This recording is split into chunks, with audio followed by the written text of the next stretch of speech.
Abra sua Bíblia, Tiago, capítulo 3, no verso 1 em diante, a palavra do Senhor, que nesta noite será a base para a nossa instrução. Tiago, capítulo 3, do verso 1 em diante, diz assim a palavra do Senhor: Meus irmãos, muitos de vós não sejam mestres, sabendo que receberemos mais duro juízo, porque todos tropeçamos em muitas coisas.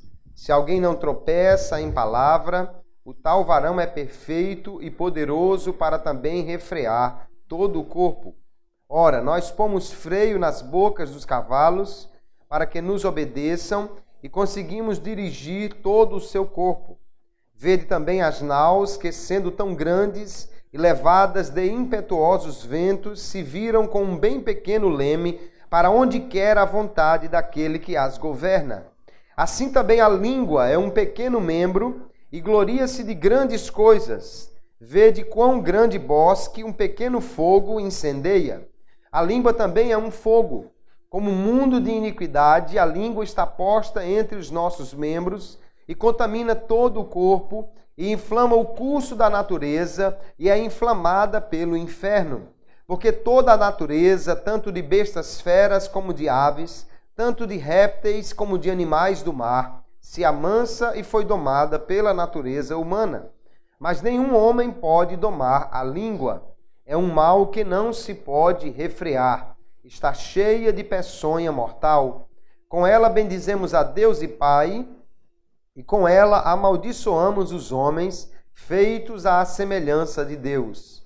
De uma mesma boca procede bênção e maldição.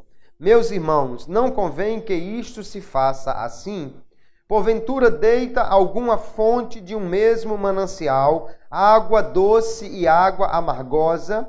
Meus irmãos, pode também a figueira produzir azeitonas, ou a videira figos? Assim tampouco pode uma fonte da água salgada e doce. Amém. Glória a Jesus.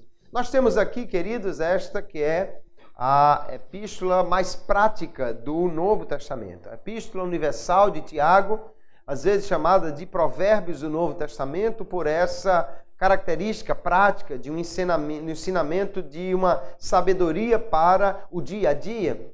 E depois de tratar de tantos assuntos, Tiago, nesse capítulo 3, ele vai falar sobre o poder que tem a língua e como nós devemos dominá-la. Isso é um ensinamento que todos nós precisamos e que nesta noite, então, nós vamos falar sobre o assunto com o tema Dominando a Língua. Nós podemos ver, queridos irmãos, que Tiago nos apresenta inicialmente o texto dizendo que muitos não deveriam ser mestres. O que ele está fazendo não é incentivando aos irmãos que desistam de ensinar a palavra de Deus. Pelo contrário, ele está dizendo que aquele que ensina deve ter muito cuidado, que ninguém deve assumir essa tarefa de qualquer maneira, porque ele sabe a influência que a fala de alguém pode trazer sobre outra pessoa. A influência que um mestre tem sobre os seus discípulos com aquilo que ele fala. E para então ampliar esse assunto do poder da língua, de como ela pode influenciar as pessoas, ele diz que todos nós tropeçamos em muitas coisas. É interessante que Tiago não se exclui do grupo que tropeça. Ele, em sua humildade, diz: todos nós tropeçamos. Ele é um homem de Deus, é um líder da igreja em Jerusalém, é irmão do Senhor Jesus, mas ainda assim ele diz: eu sou homem. E nós todos tropeçamos. A Bíblia é muito clara que todos os homens pecam, que não há homem que não peque, mas também é muito clara que nós devemos, pela graça de Deus, e com o auxílio do Espírito Santo, procurarmos andar de maneira a não pecarmos continuamente, ou não vivermos no pecado. Tiago então vai falar sobre a língua. Ele diz que aquele que consegue dominar a sua língua, ele realmente é poderoso para dominar todo o corpo. E mostra então que nós devemos procurar fazer isso. Obviamente, no verso 8 ele diz que ninguém pode dominar a língua, mostrando que é difícil realmente conseguir o domínio deste membro tão pequeno que pode causar tanto destroço se não for dominado, se não for bem utilizado. No entanto, a Bíblia mostra, queridos, que nós devemos nos esforçar para conseguir esse domínio. O salmista, no Salmo 32, o verso 9, ele vai fazer coro com a ideia de Tiago, porque Tiago diz que nós dominamos os cavalos colocando um freio nas suas bocas. Também o salmista vai usar essa expressão, mas dizendo que nós devemos usar de todo o mecanismo para refrear a nossa língua. Ele diz no Salmo 32, o verso 9, não sejais como o cavalo, nem como a mula, que não tem entendimento, cuja boca precisa de cabresto e freio, de outra forma não se sujeitarão. Então os cavalos são dominados dessa forma, mas o salmista está dizendo, não seja assim, você deve procurar dominar realmente a sua língua para que possa fazer domínio do seu corpo inteiro e ter domínio sobre a influência que você vai causar nas outras pessoas. A língua é tão pequena, irmãos, mas tem tanto poder. Tiago diz que um navio, ele, apesar de ser muito grande, ele é controlado com um pequeno leme. Com um pequeno leme se controla todo o navio. Também a língua é pequena, mas controla todo o corpo. Ele diz que um pequeno incêndio, uma fagulha, pode incendiar todo um bosque. Da mesma forma, a língua, sendo tão pequena, pode inflamar muita gente. Ao longo da história da humanidade, nós podemos ver quando, às vezes, uma pessoa, como Hitler na Alemanha, com a sua fala inflamada, conseguiu deflagrar uma guerra. Às vezes, alguém com uma pequena fala consegue levar toda uma nação a um determinado rumo. Vemos, então, o poder que a língua tem. E o cristão, então, deve fazer de tudo para poder dominar este pequeno membro tão poderoso. Para isso, queridos, nós precisamos da capacidade que o Espírito Santo nos dá. Quando Tiago diz que ninguém pode dominar a língua, obviamente ele está falando do homem natural, da sua própria força. Mas com o Espírito Santo nós poderemos demonstrar o fruto do Espírito. Gálatas capítulo 5, verso 22, descreve-nos esse fruto do Espírito, e ele diz que ele é amor, alegria, paz, longanimidade, benignidade, bondade, fidelidade, mansidão e domínio próprio. Então o domínio próprio é uma característica do homem que é regido pelo Espírito Santo. O Espírito Santo é quem pode produzir em nós a capacidade de dominarmos a nossa língua, de dominarmos o nosso ímpeto, o nosso gênio, a nossa vontade de falar qualquer coisa, para que possamos assim trazer somente boas influências com esta língua tão poderosa que todos nós temos. E aí nós paramos um pouco para pensar por que o homem deve dominar a sua língua. Essa língua que pode, ao mesmo tempo, bendizer a Deus e amaldiçoar os homens. Porque, queridos, nós temos que ter cuidado com aquilo que nós falamos. O crente que é um crente maduro e um crente cheio do Espírito Santo, ele não é conhecido apenas porque ele fala em línguas, mas sim porque ele domina a sua língua. Infelizmente, há crentes que têm a grande facilidade de falar em línguas estranhas, porque são batizados com o Espírito Santo, mas o Espírito ainda não conseguiu produzir nele o fruto que é o domínio próprio. E às vezes fala tanto em línguas estranhas, mas não consegue dominar a sua língua para não falar do irmão. Tiago, sobre esta questão, ele diz no capítulo 1, verso 26, se alguém entre vós cuida ser religioso e não refreia a sua língua, antes engana o seu coração, a religião desse é vã. Ele está dizendo que de nada adianta você ser aquela pessoa super religiosa, até mesmo um crente cheio, transbordando do Espírito Santo, falar em línguas e em mistérios todas as vezes que está na igreja, se quando termina o culto, você se ocupa de falar mal do irmão, de usar mal a sua língua, e diz que não consegue dominar isso. Então, ele diz, a religião deste é vã.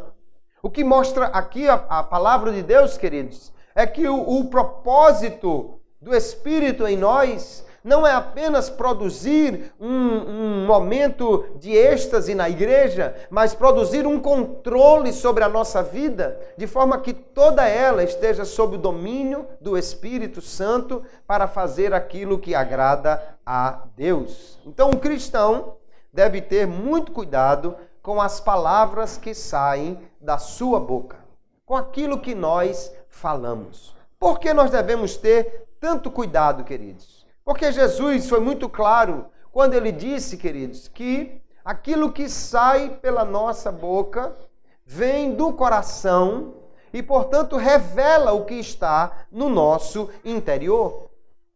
O que nós falamos é um transbordar do coração. E por isso que nós falamos, pelas coisas que nós falamos, Jesus disse que nós seremos julgados. Veja o texto de Mateus capítulo 12, o verso 34 em diante, quando Jesus disse assim, raça de víboras.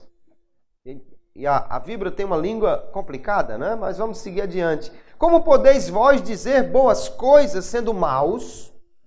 Pois do que há em abundância no coração, disso fala a boca.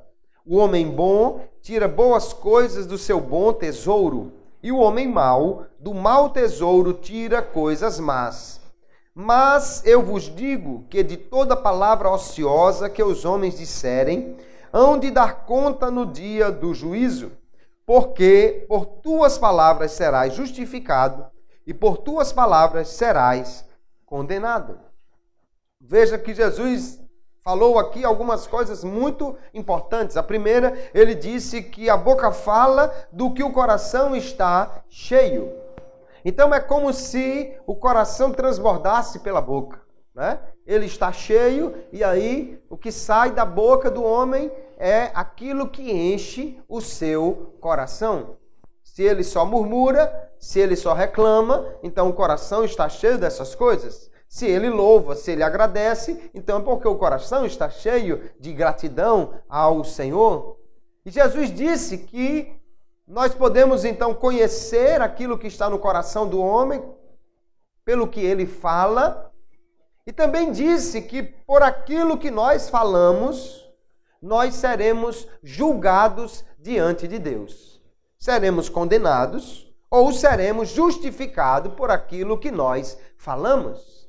Ora, é fácil de entender como nós seremos justificados, porque para sermos justificados precisamos confessar Jesus como nosso Salvador.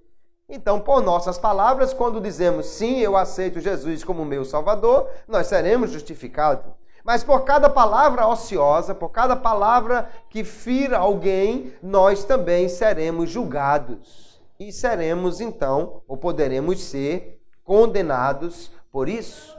Então, nós temos que ter cuidado, porque quando nós falamos, isso vem do coração ou da nossa mente, né? O coração na Bíblia não se refere aqui ao músculo cardíaco, mas sim ao centro do pensamento, das emoções, do intelecto humano. Jesus disse que o que sai da boca, que vem do coração, é o que contamina o homem. Então, nós temos que ter muito cuidado. Há uma frase que normalmente os policiais falam quando alguém vai ser preso, né? Diz que ele pode ficar calado, mas tudo que você disser poderá ser usado contra você no tribunal. Essa frase poderia estar muito bem gravada diante de cada pessoa neste mundo, porque Jesus está dizendo que no dia do juízo, todos nós seremos julgados por aquilo que nós falamos. Imagine se agora, aqui no telão, tivesse passando as palavras que você disse durante o dia ou durante a semana, né? Vamos pensar no dia do juízo. Haverá tempo para todo mundo ser julgado. Imagine se Deus dissesse: bom, agora todos nós vamos ver que vai ser projetado aqui no telão tudo o que o irmão fulano falou durante a sua vida. Vamos com muita atenção prestar atenção o que é que ele falou. Imagine. Como seria isso? Como você se sentiria? Todo mundo observando o que você falou. Aquilo que você falou e ninguém ouviu, ou pouca gente ouviu, mas fosse projetado. Jesus está dizendo, queridos, que um dia nós iremos prestar contas do que nós falamos. Por isso, nós precisamos ter cuidado para dominar a nossa língua. Nós temos, então, queridos, uma questão fundamental aí. É preciso controlar a nossa boca. Mas para controlar a boca, nós precisamos primeiro controlar a nossa mente, o nosso coração. Porque já vimos que o que sai do coração pela boca é isso que contamina o homem. É isso que traz a condenação para alguém ou a interferência na vida de alguém. Por isso, Provérbios capítulo 4 e o verso 23, ele diz: sobre tudo que se deve guardar, guarda o teu coração, porque dele procedem as saídas da vida. Provérbios capítulo 4 e o verso 23. Vinícius, pode trazer. Eu faço uma pausa, ele corta na edição. Depois eu vejo qual é o minuto. Aproveito para tomar um golinho. Obrigado.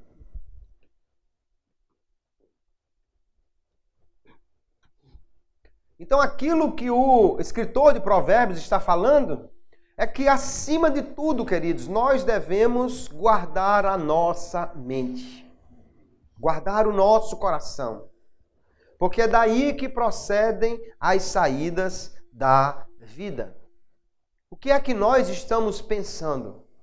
Com que nós estamos alimentando a nossa mente?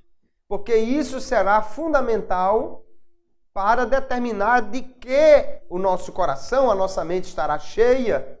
E daí então, o que nós iremos falar? Filipenses 4 e 8, o apóstolo Paulo nos recomenda: quanto ao mais, irmãos, tudo que é verdadeiro, tudo que é honesto, tudo que é justo, tudo que é puro, tudo que é amável, tudo que é de boa fama, se há alguma virtude, se há algum louvor, nisso pensai.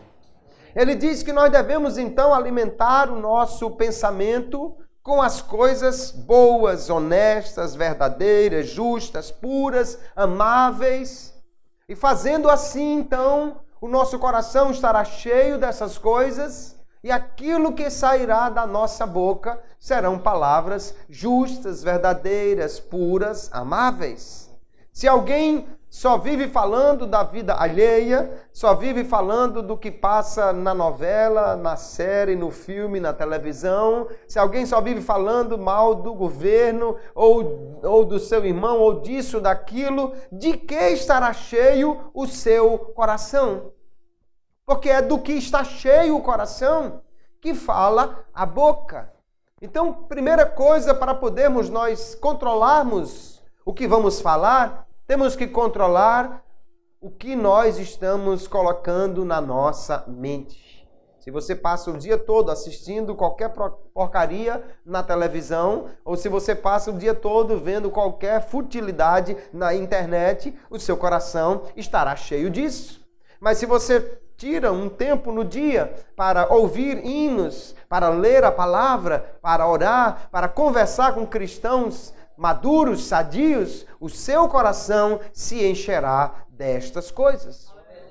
Se você chegar na segunda-feira de manhã e você encontrar alguém, começar a abordá-lo, conversar com ele, Se ele começar a falar de como o time dele ganhou ou perdeu e como anda o campeonato e aquilo outro, você já sabe com que ele se ocupou no domingo ou aquilo que no domingo encheu o seu coração. Agora, se ele começar a falar da palavra de Deus, como o culto foi maravilhoso e como as coisas aconteceram, que Deus operou na igreja no domingo à noite, então você sabe de que está cheio o coração dessa pessoa. Aleluia! Nós precisamos, então, alimentar a nossa mente com coisas boas. E não há coisa melhor do que a palavra de Deus. No Salmo 1, o salmista fala de um homem próspero, de um homem que vai bem em tudo o que faz. E ele diz que esse homem não assenta na roda dos escarnecedores, não anda no caminho dos pecadores, ele não anda junto com os ímpios, ele não vive conversando com as pessoas que só têm uma conversa fútil ou uma conversa imoral, mas ele medita na palavra de Deus de dia e de noite. Aleluia! Ele está constantemente meditando na palavra de Deus. Talvez ao acordar, ele já leia um texto da Bíblia e fica meditando nele durante o dia. Antes de dormir, ele lê outro texto e reflete naquele texto antes de entregar-se ao sono. Então ele medita na palavra de Deus e, portanto, enche o seu coração de coisas boas. Às vezes nós vemos pessoas, até mesmo crentes, queridos, que acordam com medo, vivem com medo. E talvez seja exatamente porque, antes de dormir, assistem diversos telejornais que só trazem notícia de violência, que só trazem notícia de sangue, de assalto, de sequestro, de bomba e de corrupção. E a pessoa vai dormir impressionada com aquilo, acorda com medo. Mas se antes lesse o Salmo 91 ou uma outra passagem parecida, dormiria com a certeza que 1000 cairão do teu lado e 10.000 à tua direita, mas tu não serás atingido. Acordaria com confiança no Senhor, aleluia, porque a sua mente meditaria naquilo, mesmo ele estando dormindo, e ele então não viveria com medo, mas fundamentado na segurança que ele traz, a palavra de Deus. Então a nossa boca precisa ser controlada, mas antes dela, o coração, a mente precisa ser cheia de coisas boas. E a nossa boca, a nossa língua deve ter um controle, ou devemos ter um controle sobre ela, porque há poder nas palavras. A língua tem poder. Provérbios capítulo 18, verso 21. Ele diz assim: a morte e a vida estão no poder da língua, e aquele que a ama comerá do seu fruto.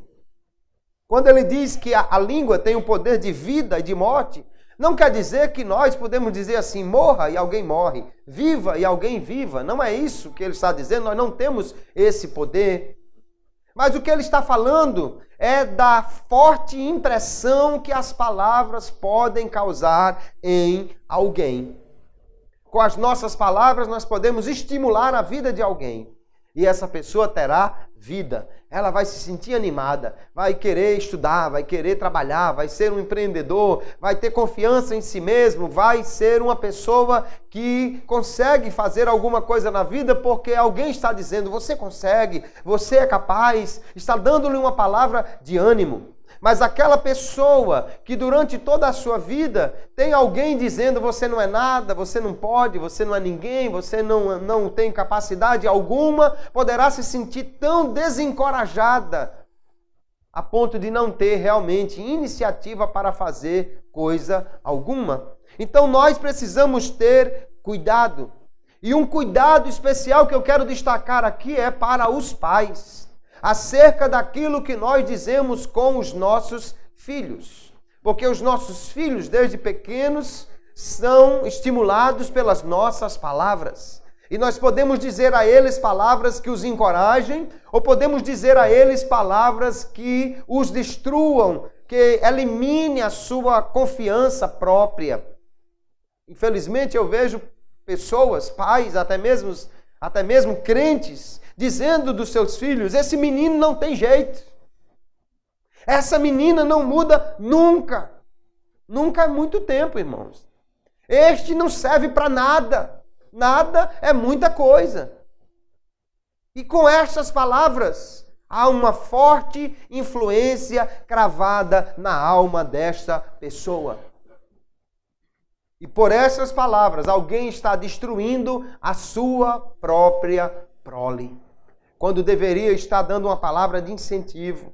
Às vezes aquele menino hiperativo, aquele menino cheio de energia, que se você der um pouquinho mais de alimento para ele, ele parece que comeu combustível e sai correndo, derrubando tudo.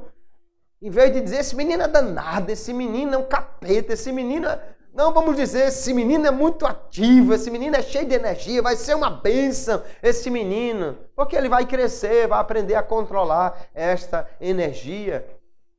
Nós temos que ter cuidado com o que dizemos aos nossos filhos.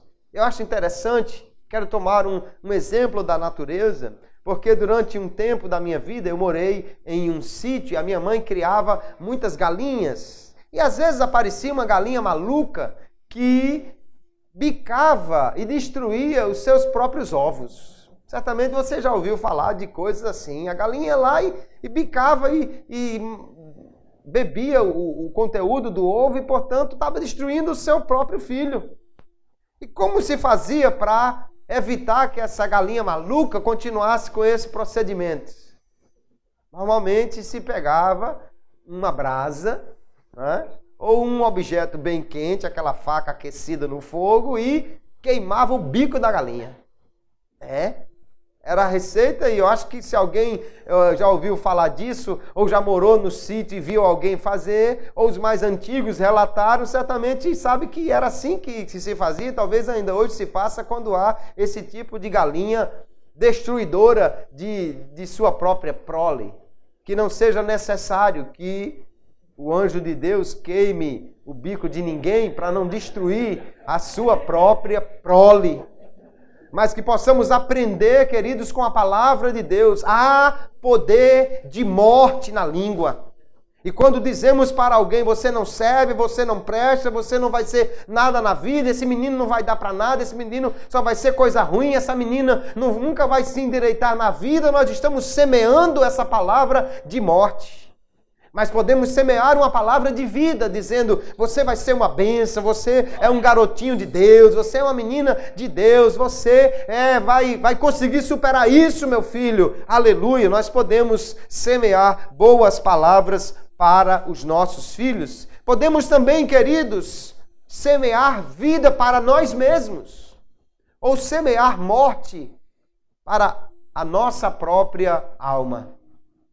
Às vezes alguém diz assim, quanto mais oro, pior fica.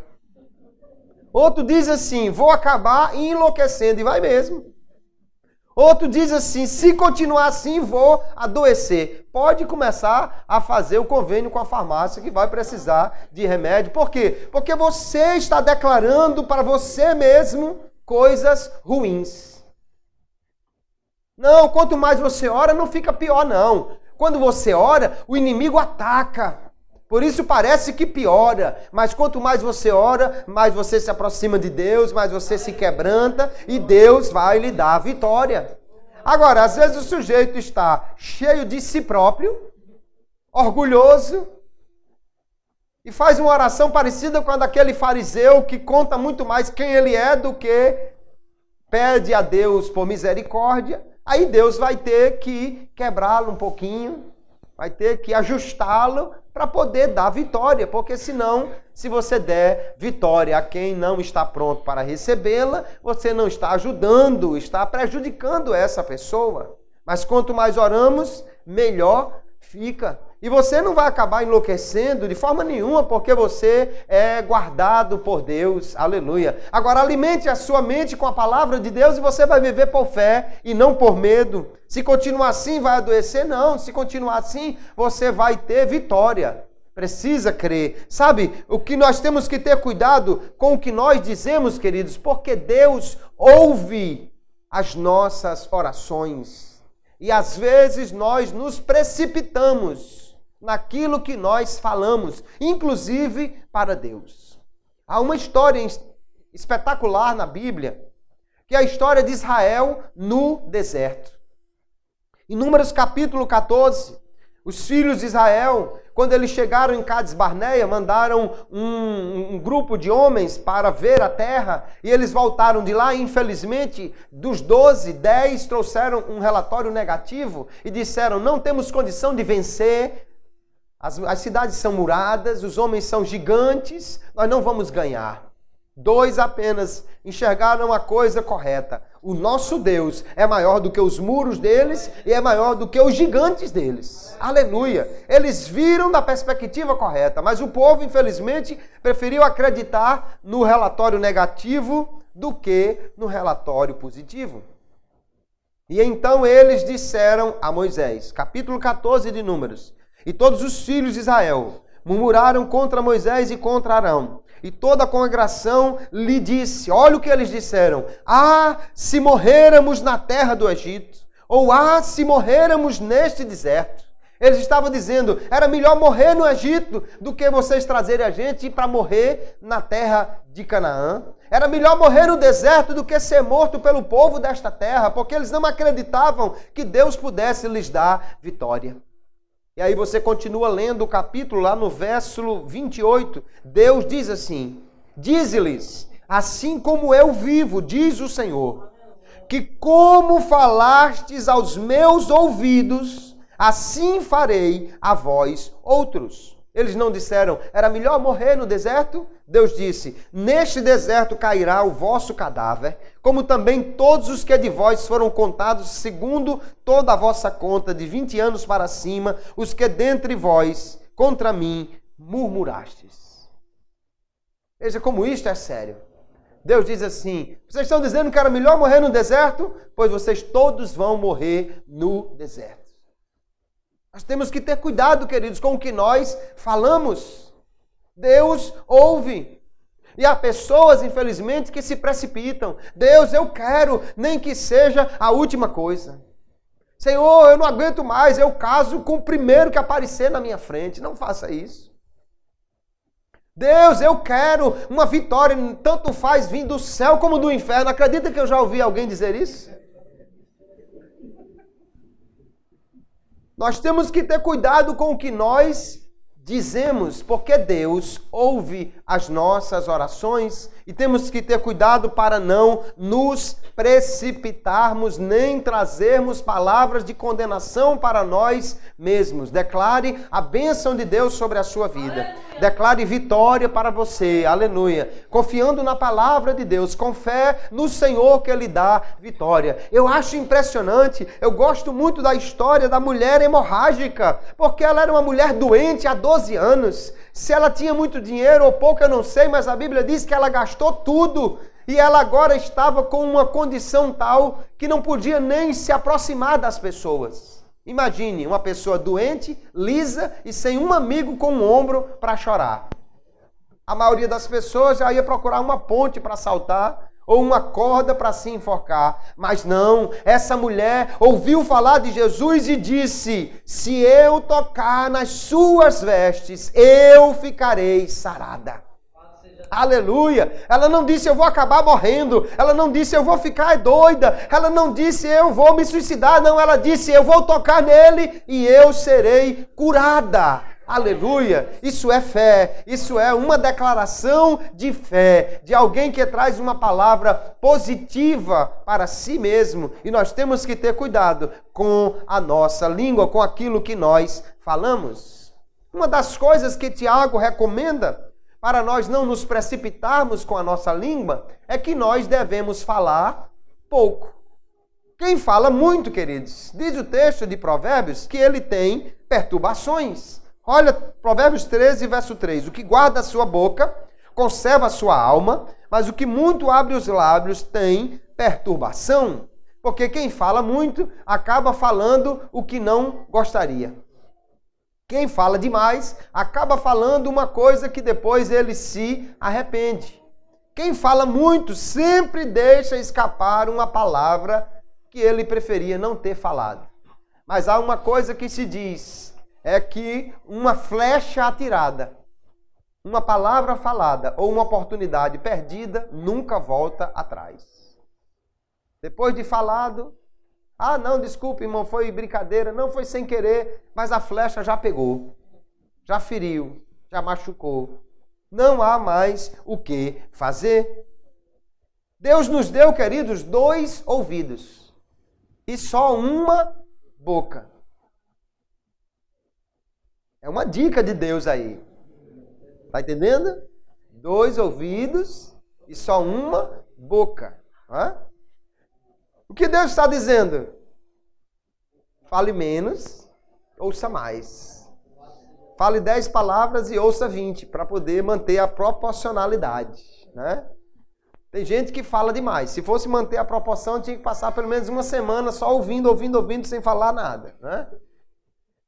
Tiago diz assim, capítulo 1, verso 19: Sabei isto, meus amados irmãos, todo homem seja pronto para ouvir, tardio para falar e tardio para se irar. Pronto para ouvir, tardio para falar. Não fale não, escute primeiro, ouça primeiro. Quantas vezes alguém já se precipitou por não ouvir primeiro? Eu trabalhava, meu primeiro emprego foi num banco. E um dia estava aquele dia de banco lotado, né? Dia de pagamento, dia das pessoas receberem dinheiro, filas enormes, aquela coisa mesmo de muito movimento no banco. E aí uma senhorinha passou a fila, né? Passou na frente de todo mundo e veio aqui junto do caixa. O caixa já estava com a cabeça explodindo, com tanta coisa. E já disse para ela, olha, minha senhora, não pode furar a fila não, vá para o seu lugar. E ela disse, não, moço, o senhor já me atendeu ontem. Eu vim só trazer essas mangas aqui para agradecer. Aí ele apertou aquele botãozinho que abre aquele alçapão no chão e ele sumiu, né? Ou pelo menos era isso que ele gostaria que existisse ali. Por que que ele se precipitou? Porque ele não ouviu. Se ele tivesse perguntado, o que a senhora deseja? Não, eu quero pagar isso aqui. Olha, a senhora tem que pegar a fila, não pode furar não. Ela teria dito, eu vim só trazer essas mangas. Ô, querida, muito obrigado, Deus lhe abençoe. Próximo mês estamos aí novamente, viu? Então, ele se precipitou. Por quê? Porque falou demais. Tiago recomenda, pronto para ouvir, tardio para falar. Nós temos que ter cuidado para não nos precipitarmos. Há um homem na Bíblia, no livro dos Juízes, que é um exemplo perfeito de precipitação. Jefté era um homem rejeitado pela sociedade por causa das suas origens, mas aí, como ele era um guerreiro e haviam inimigos, os anciãos disseram, você será o líder e vai guerrear. E ele, querendo ter vitória, mas sem ter uma vida de comunhão com Deus, resolveu fazer um voto e disse, quando eu voltar da guerra, se eu tiver vitória, a primeira pessoa que eu encontrar, ou a primeira coisa que vier ao meu encontro, eu oferecerei em sacrifício a Deus. Eu penso que Jefté devia ter assim uma ovelha que ele criava em casa, talvez aquele borrego enjeitado que ele criou dando leite na mamadeira, e ele disse, não, até o meu borreguinho eu dou em sacrifício a Deus se ele me der vitória.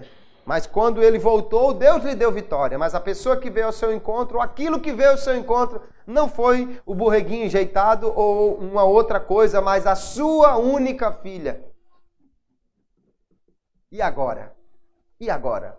Prometeu, Deus fez a parte dele. E agora? Para cumprir a sua parte. Essa é uma história triste. Se Jefté matou a sua filha ou ela foi consagrada para viver servindo a Deus o resto dos seus dias, é outra discussão. Mas o fato é que ele precipitou-se por não pensar antes de falar. Fale pouco, você vai evitar perturbações na sua vida. Outra coisa que nós vemos aqui, queridos, é que nós devemos falar apenas coisas boas. Tiago diz que com a língua nós bendizemos a Deus e com a mesma língua amaldiçoamos os homens. Mas ele diz, uma fonte não pode ter água doce e água amarga. Porque se você botar água amarga, ainda que seja um pouco, numa fonte doce, ela vai ficar, na realidade, amarga. Né? Se você pegar um copo de água limpa, se você botar só umas gotinhas de água suja, na realidade toda a água ficará suja. Né? Não é uma água meio suja ou uma água quase suja, é uma água suja. Então Tiago diz, não pode uma fonte da água doce e água amarga. Nós devemos ser uma fonte de água doce. Então o crente precisa ser uma fonte de bênção para aquelas pessoas que o ouvem. Uma palavra que traz ânimo, que traz sabedoria, que traz amor, uma palavra realmente que edifica. A nossa palavra, a Bíblia diz, deve ser equilibrada, deve ser temperada. Colossenses capítulo 4, verso 6, Paulo diz, a vossa palavra seja sempre agradável, temperada com sal, para que saibais como vos convém responder a cada um. E as irmãs certamente sabem muito bem o que quer dizer bem temperado com sal. Se você não colocar nenhum ou muito pouco, fica aquela comida de hospital e ninguém gosta. Se colocar demais, também fica horrível, ninguém aguenta comer. Qual o segredo? Na medida certa. É o equilíbrio. É um pouquinho de sal, o suficiente para trazer sabor, mas não para carregar demais, que vai dar aquele brilho à comida. Assim também são as nossas palavras. Devem ser equilibradas, temperadas. Nem aquela coisa insossa, nem aquela palavra demais. Porque infelizmente tem pessoas, queridos, que se você for na rua e ver que ela está se aproximando, é melhor mudar de direção, senão você perde o dia. Tem pessoas que você conversar meia hora com ela, já sai dali com vontade de comprar uma corda para se enforcar, porque o sujeito só tem uma palavra de terror, de maldição, de desânimo. Se dependesse dele, a vida acabaria amanhã e tudo acabaria em desgraça, porque nos olhos dele tudo está indo de mal a pior.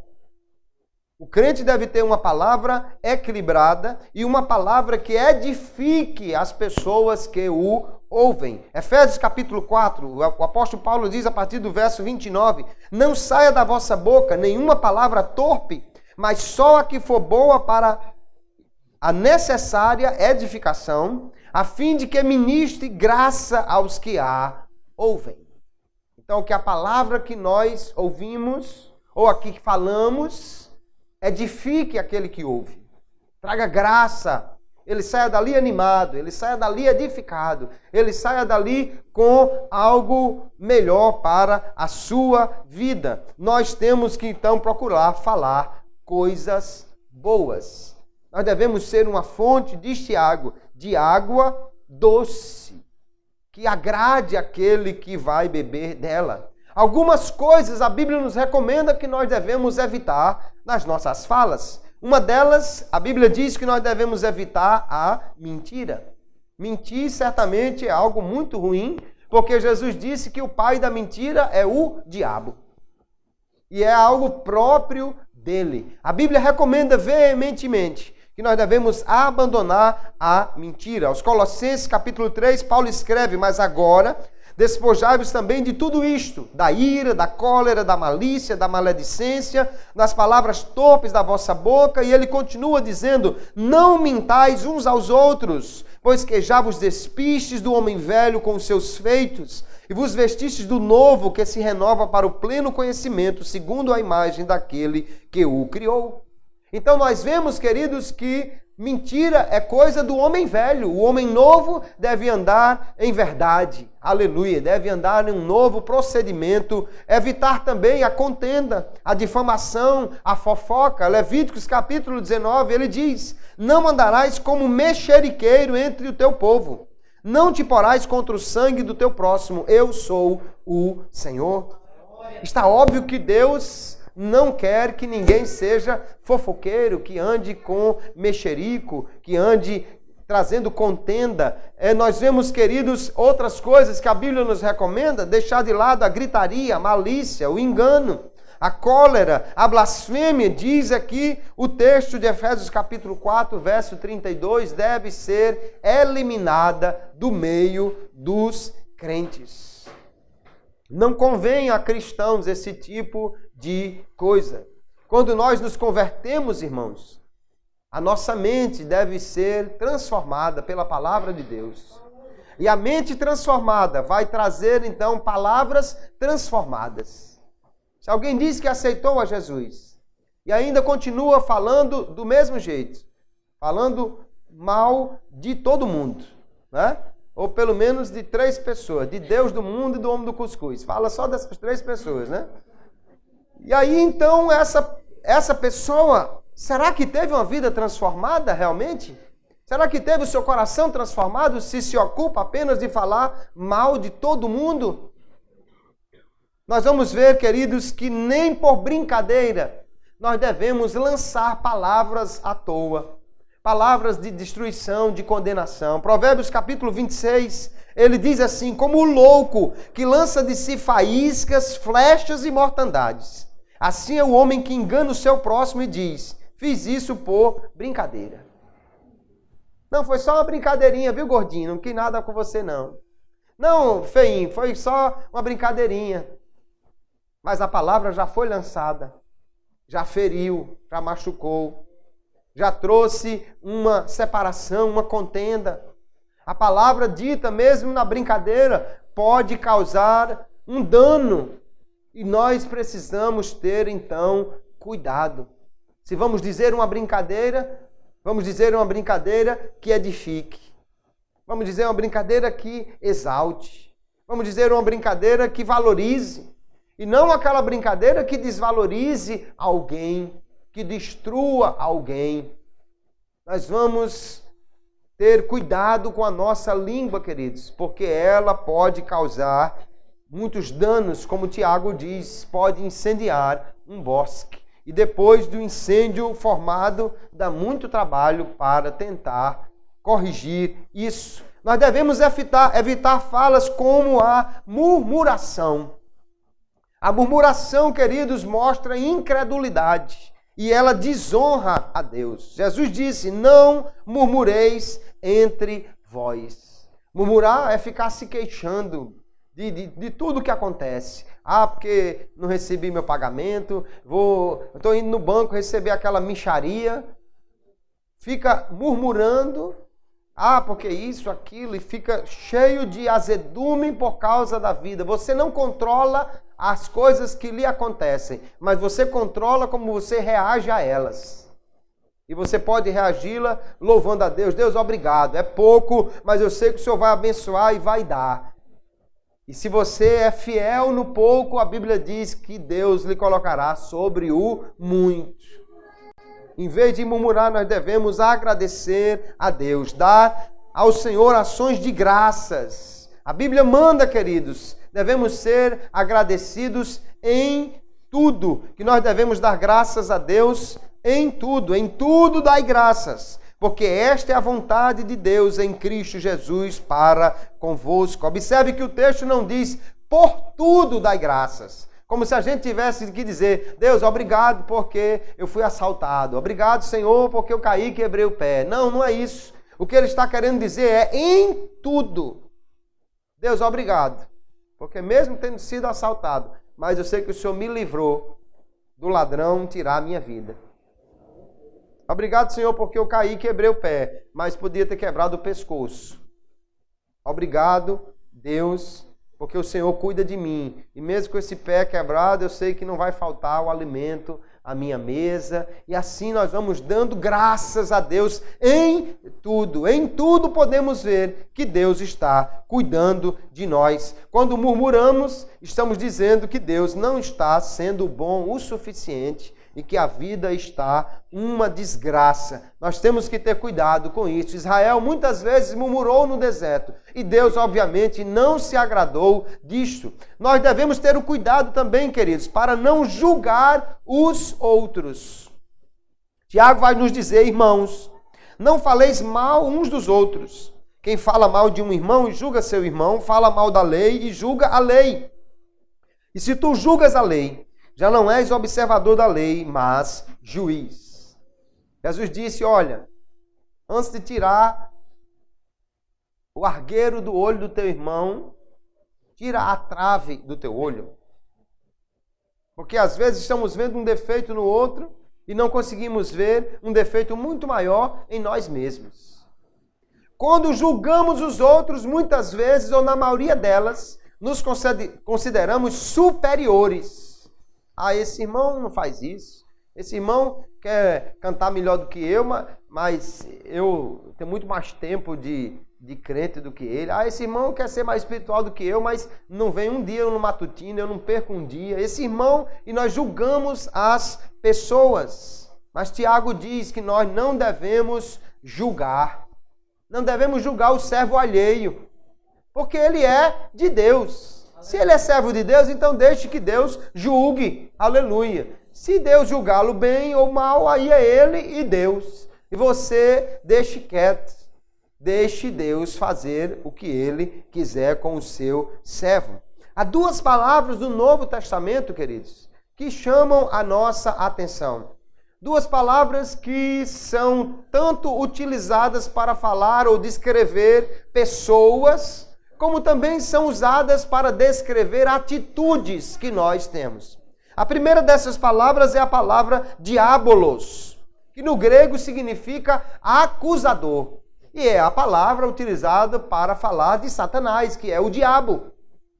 O diabo, portanto, ou a palavra diabo no grego significa aquele que acusa, aquele que aponta o dedo, aquele que revela os defeitos do outro, aquele que só procura ver as coisas erradas no outro. Há uma outra palavra também no grego, que é a palavra parácletos, que é usada para descrever o Espírito Santo de Deus. E que significa literalmente aquele que está ao lado de alguém para ajudá-lo. Aquele que está ao lado de alguém para dar uma força a ele, para defendê-lo, para ajudá-lo nas coisas que ele faz. Enquanto diabolos é uma palavra que descreve a obra do inimigo, parácletos é uma palavra que descreve a obra do Espírito Santo. E aí é uma pergunta para nós. Porque quando Paulo está lá em Timóteo, falando sobre as mulheres especificamente, ele diz que uma característica das mulheres que vão trabalhar na casa de Deus é que elas não sejam maldizentes. E a palavra no original é diabolos. Ou seja, na realidade elas não deveriam ser pessoas murmuradoras, acusadoras, que só viam o defeito nas pessoas. Mas a Bíblia nos diz que nós devemos ajudar uns aos outros. Então, que palavra descreveria melhor as nossas ações para com o nosso próximo, para com o nosso irmão? Que palavra? Diabolos ou parácletos? As nossas palavras são palavras de estímulo, são palavras que procuram ajudar, que procuram incentivar as pessoas, ou as nossas palavras são palavras de condenação, de destruição, e com as nossas palavras estamos empurrando alguém para frente, como se fosse uma vela inflada por um vento favorável, ou como se fosse um motor de popa que impulsiona o barco para frente. Ou com as nossas palavras nós estamos com uma âncora segurando alguém ou puxando ele para trás, ou como um vento contrário que empurra a embarcação no sentido oposto para que ela não avance para a frente. Como podemos descrever as palavras que saem da nossa boca? Será uma fonte de água doce ou será uma fonte de água amargosa ou salgada? Tem pessoas, queridos irmãos, tem crentes que dá gosto você encontrar com ele, que dá gosto você conversar com ele. Eu já ouvi muitas pessoas dizendo que foram ao hospital visitar um crente que estava doente, às vezes até muito doente. E quando chegaram lá pensando em levar uma palavra de conforto, saíram de lá confortados. Pensando em levar uma palavra de ânimo, saíram de lá animados. Porque ali estava um crente, talvez pela idade, vencido, pelo cansaço, pela dificuldade que lhe impunha o seu próprio corpo já debilitado. mas com um vigor espiritual, com uma alma cheia de fé, e que era uma fonte de água doce, que aqueles irmãos saíram dali animados, saíram dali edificados, confortados.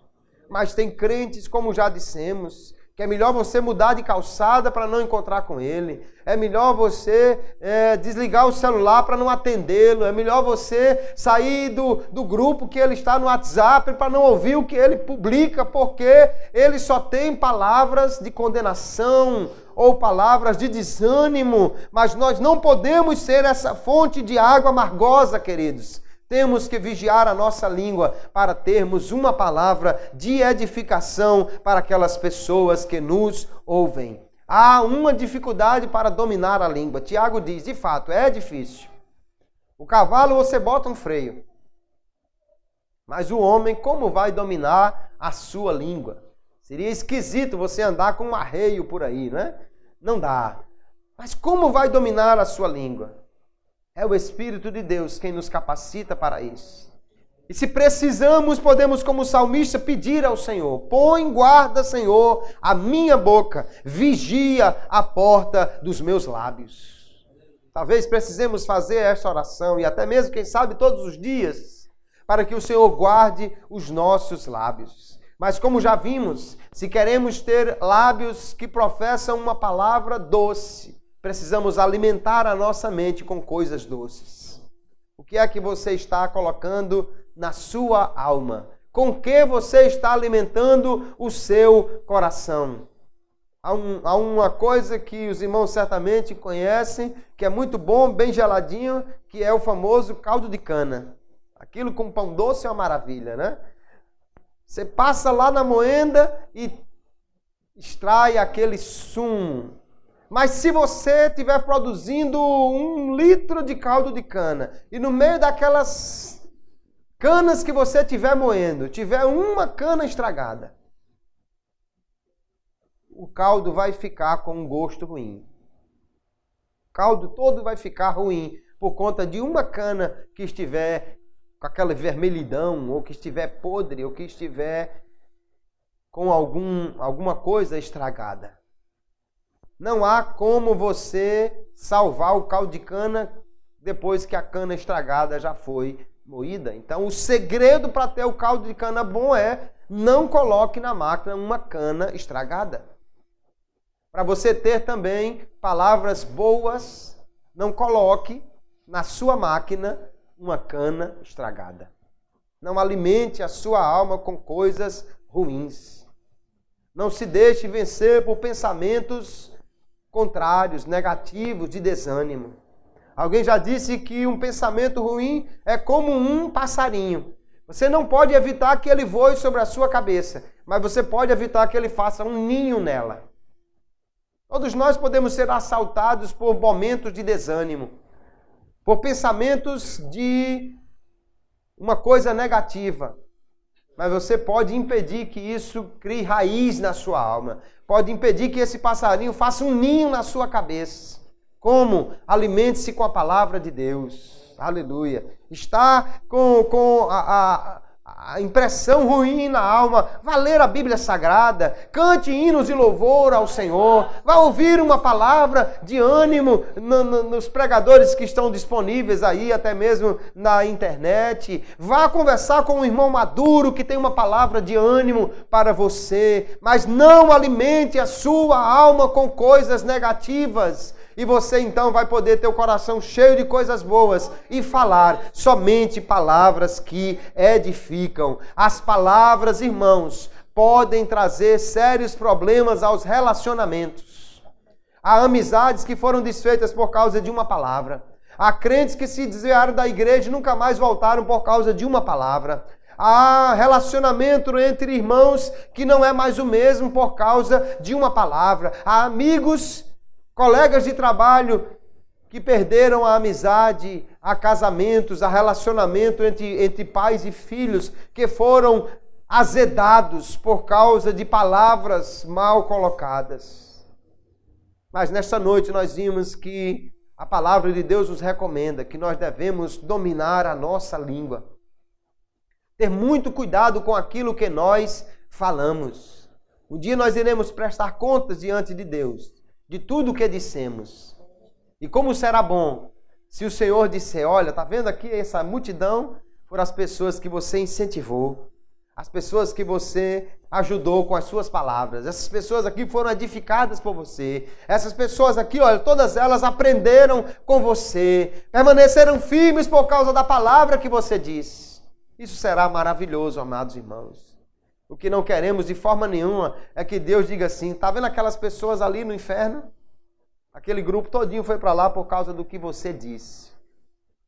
Tá vendo aquelas pessoas desanimadas ali? Foi você, foram suas palavras, foi o que você disse ou fez. De maneira nenhuma, a nossa palavra deve ser uma palavra que edifique.